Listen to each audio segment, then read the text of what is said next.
Folks, a lesson for the GOP. Simplify, simplify, simplify. And that's the subject of the riff.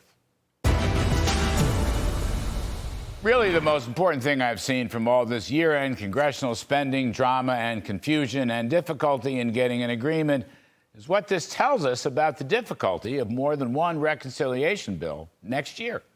So far, the House has struck out twice in getting a deal to avoid a government shutdown. And avoiding a government shutdown actually is desirable, not in economic terms, but in political terms. It could conceivably give Senator Chuck Schumer added power through the certification of the presidential election on January 6th and even running up to the inauguration on January 20. Schumer Democrats are diabolical. You never know what will happen if you leave them in charge, even for a couple more weeks. Now, a third continuing resolution deal struck by House Republicans and awaiting President Trump's approval is going to look a lot like the short-form deal that was defeated last night, and it would postpone the debt ceiling until March 14th and allegedly would cut about $2.5 trillion in federal spending over the course of reconciliation bills yet to be determined next year.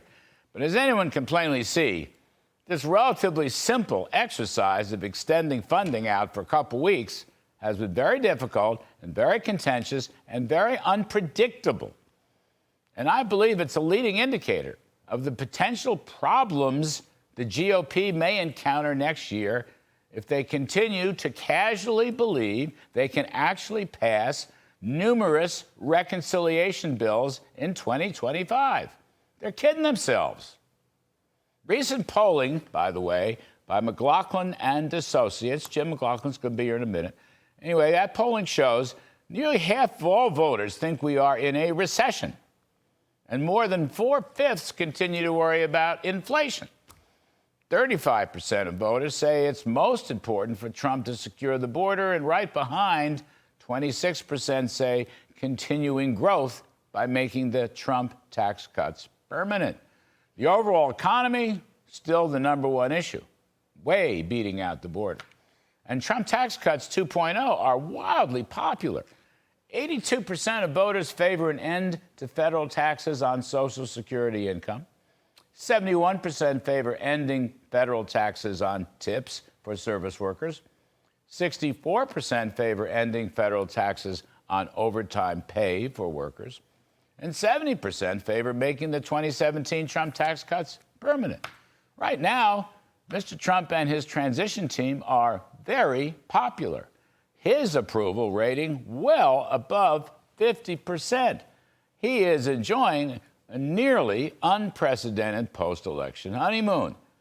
But turning back to legislative strategy that will be so crucial to Mr. Trump's policy mandate from the election, I think Republicans who think it's going to be easy to pass several reconciliation bills are badly mistaken.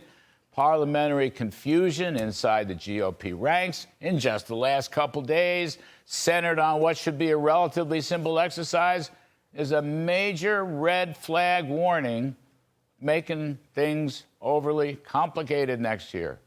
Delaying the tax cuts, by the way, would be a big mistake. Delaying the tax cuts will not put extra money in the hands of working folks. Delaying the tax cuts will not fatten blue-collar wallets. Those are the folks who voted in Mr. Trump with his major victory in the popular vote and the swing states. The GOP has winning issues. That's closing the border, cutting taxes, and drill, baby, drill, and cutting back on the regulatory state. So just bundle them all up and get it done as soon as possible, and be realistic about the nearly impossible problems that several massive reconciliation bills will create. A source close to the president says he wants one big, beautiful bill. As usual, he's right.